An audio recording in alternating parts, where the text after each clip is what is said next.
பாருங்கள், அந்த கைத்து பாலத்துக்கு போகிறதுக்கு முன்னாடி ஒரு கட்டப்பாலம் ஒன்று இருக்குது. அந்த கட்டப்பாலத்தில் இந்த கட்டப்பாவை போகிறாரு.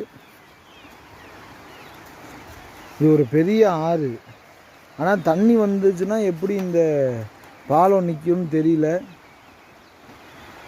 இப்போ நாங்கள் அதில் தான் நடந்து போக போகிறோம். இவ்வளோ பெரிய ஆற்றுக்கு நடுவில் இப்படி ஒரு கட்டை பாலம் வச்சு ரெண்டு பேரை தான் போகிறாங்க. இது ஆபத்தானது தான்.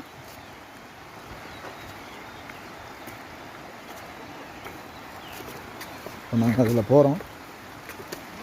அதை ஒருத்தர் மறைக்கிறதுக்குன்னு ஒருத்தர் வந்துச்சான். பாருங்க, இல்லை பயமாக தான் இருக்குங்க. அத்தடி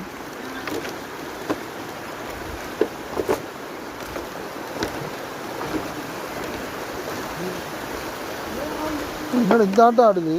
இல்லை நீங்கள் ஓடி